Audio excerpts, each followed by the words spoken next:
Can you please introduce yourself? Sure. My name is Ruth Ashton, and I am an ordained United Methodist pastor, currently serving in a local congregation. And my particular interests in work would be the spiritual growth of individuals and communities, and also developing spiritual practices for living a full and meaningful life. So before even meeting with IID volunteers, what was your perception about Turkey or Turks? I actually did not have much background knowledge of Turkey, besides what I had learned academically through school and through seminary. It was much more based on Christian tradition too, so the history beyond that was really not something I was familiar with. So right at the time that you received the invitation, did you have any doubts, any mixed feelings, or anybody around you had some reaction? I remember my husband, Loy, who is a visiting professor at Millsaps College, calling me on the phone with this unbelievable news that he had been visited by a member of IID and had been extended this invitation. And of course that was wonderful for him.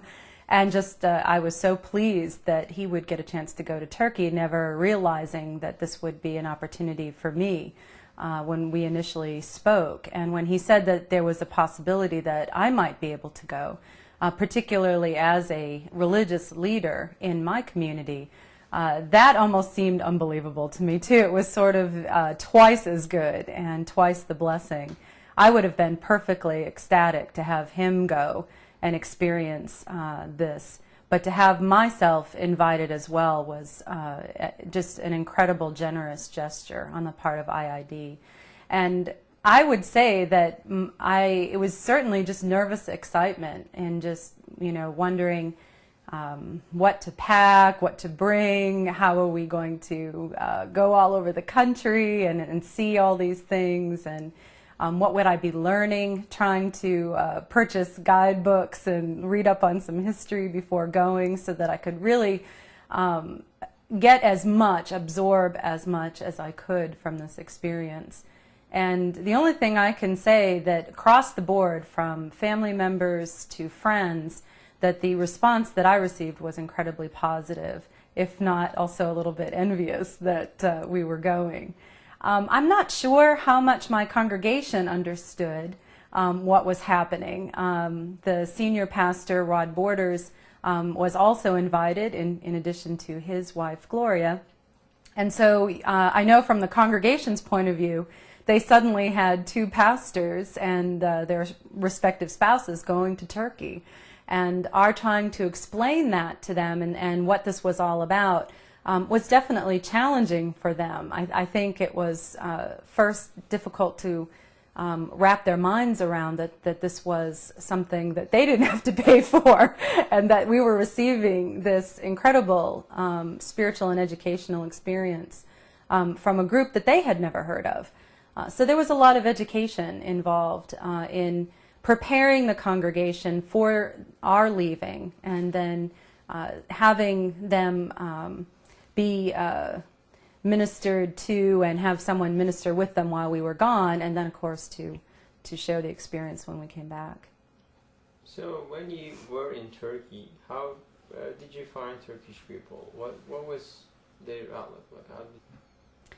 I felt incredibly welcomed. I felt that the Turkish people I met were warm and kind and gentle, curious, intelligent people, artistic people, people who had a tremendous sense of humor as well. I think one of the very first impressions I had might have been one that maybe the volunteers of IID might not have realized at first, would have been an impression for an American woman, but traveling from I'm not exactly sure if it was from the airport in Istanbul, but I know we were traveling through Istanbul.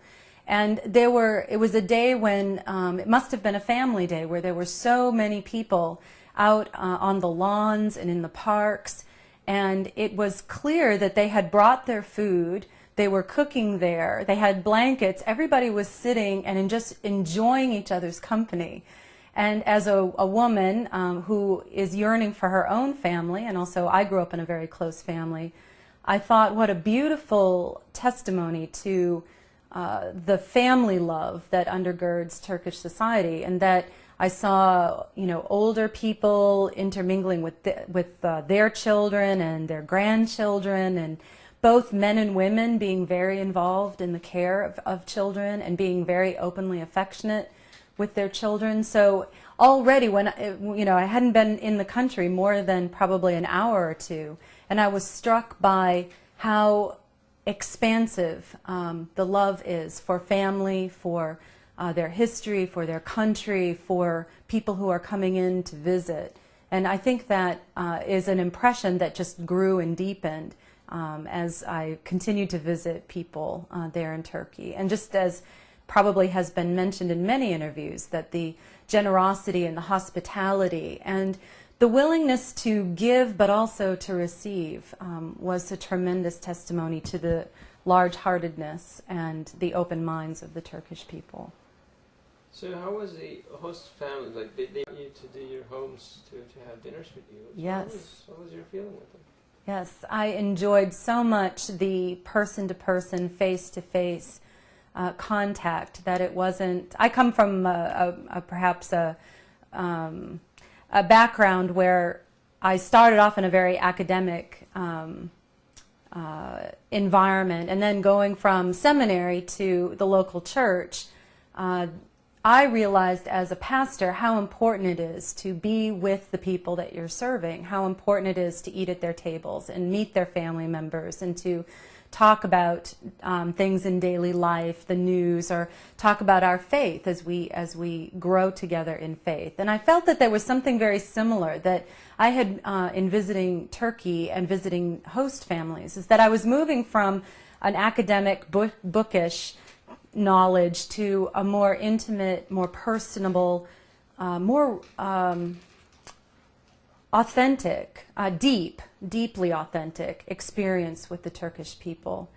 I don't think I've ever experienced table fellowship as I experienced in the host families. Every single one we went to had a very lovingly prepared, elaborate meal, and we actually took time to eat and discuss together, or at some homes we listened to music. Some musicians had come in and played, and it was wonderful simply to be with each other. And coming from a society that's very busy, very fragmented at times, very focused on TV, or you're reading while you're eating and you're not really interacting with people, it was extremely meaningful to develop personal relationships with these folks who welcomed us into their homes or into the institutions that we visited, because those also, the schools, the hospital, those were also opened up to us as if this was to say,